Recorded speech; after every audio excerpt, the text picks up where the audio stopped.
The cool breeze of a late summer evening brushed against Michael's face as he walked down the quiet street in a neighborhood he didn't frequent often. Dressed in a plain hoodie and jeans, he carried himself with an air of quiet confidence, though his eyes darted subtly from side to side, scanning each house, car and mailbox with care. To anyone paying attention, it might seem odd, this lone man methodically observing a place that wasn't his home. And someone was indeed watching. Parked near the corner of a cul-de-sac, Officer Craig sat in his cruiser, finishing a lukewarm cup of coffee when he noticed Michael. His gaze sharpened instantly, his mind jumping to conclusions before reason could intervene.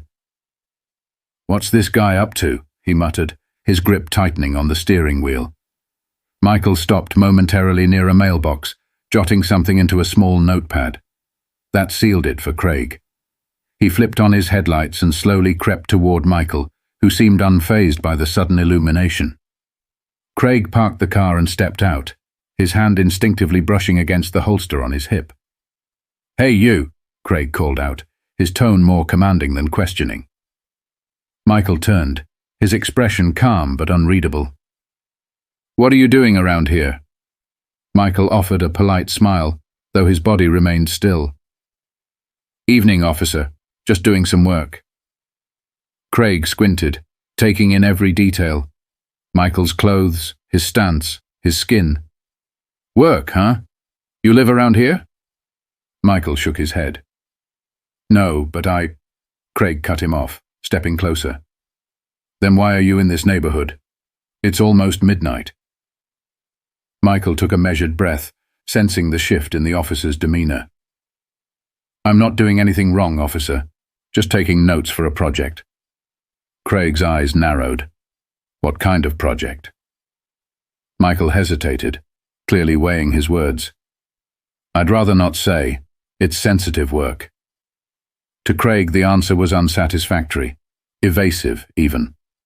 The officer's suspicion deepened, fueled by years of prejudice he never dared to confront within himself. The streetlights cast long shadows as the tension thickened, an invisible line drawn between the two men. Craig's voice dropped to a low growl. "Look, you don't belong here. Either explain yourself, or we're gonna have a problem." Michael held his ground, his tone calm but firm. "Officer, I'm not breaking any laws." Craig's jaw clenched. He didn't like being challenged, and in his mind, this man had already crossed the line. Craig's eyes flickered with frustration as he placed a hand on his belt, his thumb brushing the latch of his holster. The quiet street seemed to amplify every sound, the rustling leaves, the faint hum of distant traffic, and the tension building between the two men. "You need to stop being evasive and tell me exactly what you're doing here," Craig barked, stepping closer. His stance was intimidating, meant to provoke compliance. Michael took a half step back, keeping his hands visible and his voice steady. "I've explained what I can, officer. I'm doing my job. There's no law against being here." Craig scoffed, his irritation bubbling over. "Your job? What kind of job involves wandering around people's houses at night, scribbling in a notebook? Sounds like you're casing the place to me." Michael's face remained calm, though a flicker of annoyance crossed his eyes. "I'm not casing anything, and I'd appreciate if you stopped making baseless accusations." The officer stiffened, his pride bruised by the man's composure. "Baseless, huh? Funny, because I don't see you offering any proof otherwise." Craig took another step forward, his tone growing sharper. "What's in the notebook? Hand it over." Michael hesitated, clutching the small notepad tighter. "It's private, officer. I'm under no obligation to show it to you." That was the tipping point. Craig's patience snapped, and he reached out to grab Michael's arm. "Don't make this harder than it has to be." Michael instinctively pulled his arm away, his voice firm but not raised. "I'm not resisting you, but you're crossing a line." The officer's face darkened. "Crossing a line? You're the one out here creeping around, refusing to cooperate."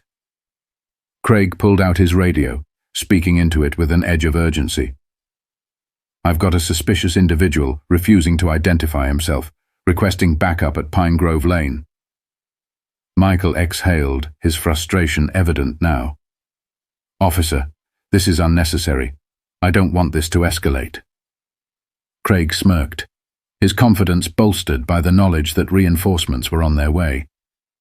"Should have thought about that before playing coy." Within minutes, another patrol car rolled onto the scene, its flashing lights casting red and blue shadows across the quiet neighborhood. A second officer, younger and visibly uneasy, stepped out. "What's going on here, Craig?" "This guy's been wandering the neighborhood, won't explain what he's doing, and now he's refusing to hand over his notebook," Craig said, pointing at Michael as though presenting evidence. The younger officer glanced at Michael, then back at Craig. Did he actually break any laws?" Craig's glare silenced the question. "He's acting suspicious, and he's resisting." Michael let out a slow breath, his calm demeanor unnerving Craig even further. "I'm not resisting anything. I'm standing here trying to avoid conflict, but I have rights, and you're violating them." The younger officer shifted uncomfortably but said nothing. Craig, however, seemed emboldened by the standoff. "Enough of this. Turn around and put your hands behind your back."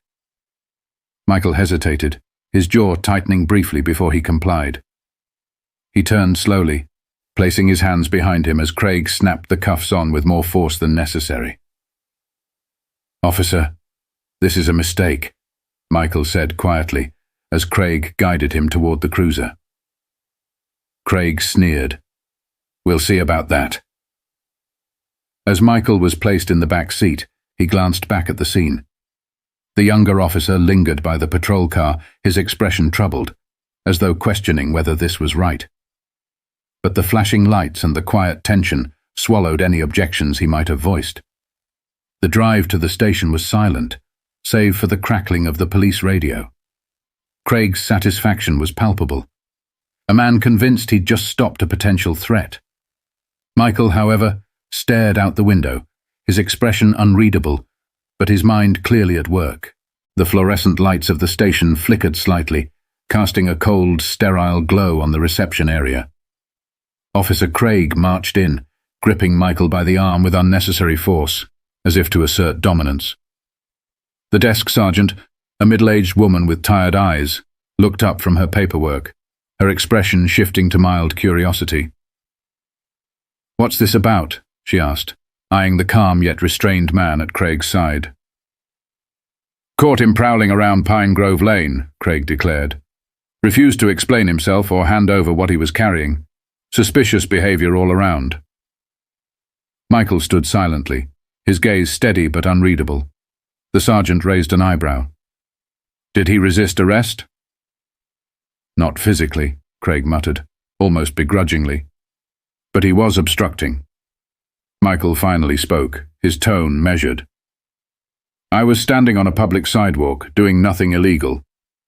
This officer decided that wasn't good enough for him." The sergeant sighed, clearly used to diffusing heated exchanges. "All right, let's process him and figure this out." Craig led Michael toward the holding area, grumbling under his breath. As they passed by a small office, Michael turned his head slightly, catching a glimpse of a nameplate on the desk, Special Agent Williams. His lips curved into a faint smile, unnoticed by Craig. After the paperwork was completed, Michael was placed in a holding cell. The room was dim and sparsely furnished, but he didn't seem fazed. Instead, he sat on the bench, his posture relaxed, as though he had all the time in the world. Craig returned to the main desk, smirking triumphantly. "Another one off the streets," he muttered. The sergeant looked at him sharply. "Don't pat yourself on the back too quickly. Let's see if there's even a charge that'll stick." Michael, overhearing the exchange, leaned back against the wall, his calm demeanor beginning to unnerve Craig. It was as though he knew something the officer didn't. Minutes turned into nearly an hour before Michael finally spoke up, his voice carrying across the holding area. "I need to speak with someone in charge." Craig snorted from his desk. "You'll speak when I say you can." The desk sergeant frowned. "Craig, protocol says he's entitled to request a supervisor." Craig rolled his eyes but picked up the phone anyway, dialing the number for the shift supervisor. "Yeah, I've got a guy in custody demanding to speak to someone higher up," he said, annoyance dripping from his voice. "Fine, I'll bring him over." When Craig opened the cell, Michael stood without resistance, walking calmly beside him toward the supervisor's office. Craig couldn't shake the nagging feeling that this man wasn't afraid of him, or the system. Inside the office, a tall man in a crisp suit stood waiting. His badge was clipped neatly to his belt, and his presence commanded respect. Craig faltered slightly as the man extended a hand toward Michael. "Agent Holloway," the man said, his voice calm but authoritative. Michael reached out, shaking the man's hand firmly. "Thanks for coming, Agent Williams. Sorry for the interruption." Craig's face drained of color. His mouth opened, but no sound came out as the realization hit him. "Wait, Agent?" Michael turned to Craig, his eyes locking onto the officers. "That's right, FBI.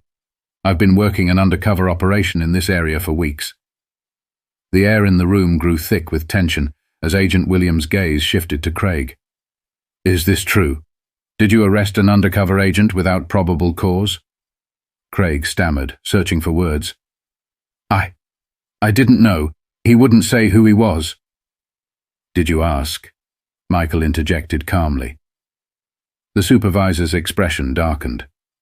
"Craig, we'll discuss this further. For now, I suggest you step outside."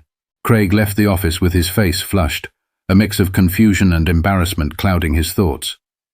He slumped into a chair at the front desk, his mind racing. In all his years on the force, he'd never felt the ground beneath him shift so suddenly. The man he'd cuffed and hauled into the station with self-righteous confidence was an FBI agent, a detail he hadn't even bothered to check. Meanwhile, inside the supervisor's office, Agent Williams gestured for Michael to sit. The air between the two men was calm but purposeful. "Let's get this straight," Williams began, his voice even. "How much of the operation did this incident compromise?" Michael leaned back slightly, his demeanor still composed. "It's hard to say. I was monitoring activities in the area tied to a larger network we've been tracking for months. Tonight was critical. Key individuals were supposed to meet nearby. But now, thanks to this..." He paused, gesturing vaguely toward the situation outside. "I'm not sure they'll show." Williams frowned, rubbing his temple. "This is a serious problem. We can't afford delays at this stage." Michael nodded. "I understand. But this also highlights another problem, one we've ignored for too long. Officers like him," Michael said, his voice sharper now, "are not just a public relations nightmare. They actively hinder our ability to do our jobs." Outside the office, Craig sat rigidly as the sergeant approached him, her expression unreadable. "You've really done it this time," she said, her tone low. Craig looked up, defensive. How was I supposed to know who he was? He wasn't cooperating. The sergeant folded her arms. "You didn't bother to ask. That's the issue. You jumped to conclusions, and now it's biting you in the ass." The door to the office opened, and Agent Williams stepped out, his face stern. He addressed the room without hesitation. "Sergeant, I need a full incident report, including this officer's account." Craig stiffened, his hands clenching into fists. "Look, I didn't do anything wrong. The guy was acting suspicious. I was just doing my job." Michael emerged from the office behind Williams, his eyes fixed on Craig. "Your job," he said quietly, his words cutting through the room like a blade. "Your job is to protect and serve, not to harass and assume. You didn't ask questions. You didn't follow protocol. You just saw me and made up your mind." Craig opened his mouth to respond, but the weight of Michael's words left him momentarily speechless. Williams turned to Craig, his tone colder now. Do you realize how close you came to blowing a federal operation? How much damage you could have caused? Craig stammered. I didn't know he was FBI. He didn't identify himself. Michael stepped closer, his gaze unwavering. I didn't identify myself because I was in the middle of an undercover operation. Something I could have explained, if you'd given me the chance. The room fell silent, the tension palpable. Williams turned back to the sergeant. Initiate a formal complaint against this officer. This department needs to take a hard look at its practices. Craig's face turned ashen. A complaint? Are you serious? Williams' eyes narrowed. Dead serious. Your behavior wasn't just reckless, it was dangerous. This isn't just about me. It's about the countless others you've treated the same way, who didn't have the benefit of a badge to protect them. Craig slumped in his chair, his bravado completely deflated. Michael's voice softened slightly, but his words still carried weight. This isn't about ruining your career, officer. It's about accountability. Because if no one holds you accountable, what's to stop you from doing this to someone else? Someone who might not have the same outcome I did. The sergeant nodded quietly, already making notes. The rest of the station was silent, officers exchanging glances but saying nothing. The days following the incident were anything but quiet. The Internal Affairs Department launched an immediate investigation into Craig's actions. His entire record was pulled, every arrest, every report, every complaint filed against him over the years. The findings painted an unsettling picture. Craig had a long history of targeting individuals based on little more than a hunch, and many of those individuals happened to look like Michael. Though most of the complaints had been dismissed due to lack of evidence, the pattern was impossible to ignore now that it was laid bare. At the station, the atmosphere was tense. Officers whispered in hallways, their conversations dropping to hushed tones when Craig entered the room. Some defended him, calling it a misunderstanding. Others avoided him entirely, knowing the weight of what was coming. Michael, meanwhile, continued his work with the FBI. But the incident had left a sour taste in his mouth. He knew this wasn't an isolated case. It was a symptom of a much larger problem. A week later, the department held a press conference. The chief of police, flanked by members of Internal Affairs, addressed a small crowd of reporters. We take these allegations very seriously, the chief began, his voice measured but firm. Our officers are held to the highest standards, and any behavior that undermines the trust between law enforcement and the community will not be tolerated. Craig watched the broadcast from his home, his jaw tight.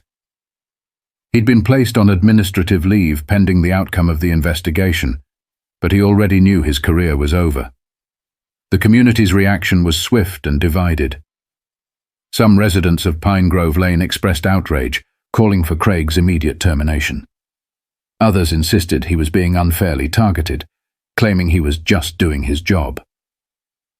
But it was Michael's quiet testimony during the Internal Affairs inquiry that left the deepest impact. Sitting across from a panel of investigators, he recounted the night in detail, his tone even and unemotional. When I walk into a neighborhood, I'm not just a man. I'm every stereotype, every prejudice, every assumption that someone like Officer Craig has ever been taught, Michael said, his voice steady. And that's not just his failing. It's a failing of the system that allowed him to believe those assumptions were acceptable. The inquiry lasted several weeks, during which Michael's story gained traction in the media. Headlines like, FBI agent exposes racial profiling in local police department dominated the news cycle. The incident became a lightning rod for discussions about police reform, sparking protests, town hall meetings, and even a push for mandatory bias training within the department. Craig, meanwhile, faced mounting pressure. When the investigation concluded, he was formally dismissed from the force. Internal Affairs cited a pattern of conduct unbecoming of an officer as the reason for his termination. Michael heard the news while preparing for another operation, his reaction measured. One down, he muttered under his breath. But there's still so much more to do. Back at the station, changes began to take shape. Officers were required to attend bias training sessions, and a community oversight board was established to review complaints of misconduct. These were small steps, but they were steps nonetheless. In the months that followed, the ripples of that night on Pine Grove Lane continued to spread.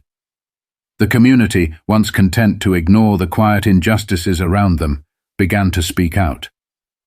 Town meetings grew crowded with voices demanding accountability. People who had long felt invisible finally had a platform to share their experiences. Michael, ever the professional, moved on to his next assignment, but the memory of that night stayed with him. It wasn't the first time he'd been profiled, and he knew it wouldn't be the last. Yet, it had sparked something, a conversation that was impossible to ignore. Craig, meanwhile, found himself grappling with the consequences of his actions.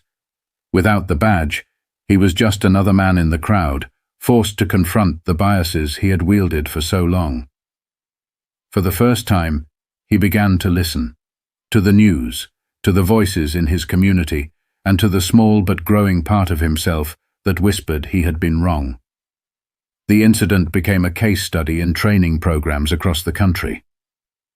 Law enforcement agencies dissected what went wrong that night, using it as an example of how prejudice can blind even the most seasoned officer to the truth. For the audience watching this story unfold, there's a stark lesson to take away. Assumptions have power. They shape how we see the world, how we treat others, and ultimately, how we live our lives. But those assumptions can be challenged. It starts with a question. What if I'm wrong? To the officers who protect and serve, Michael's story is a reminder that authority comes with responsibility, not just to enforce the law, but to uphold the dignity of every person they encounter. And for the rest of us, it's a call to action to demand better, not just from our systems, but from ourselves. If this story moved you, take a moment to reflect on your own assumptions and the role you play in creating a more just world. Share this video, leave a comment, and don't forget to subscribe for more powerful stories that inspire change. Because sometimes, it's in the moments of greatest conflict that we find the greatest clarity.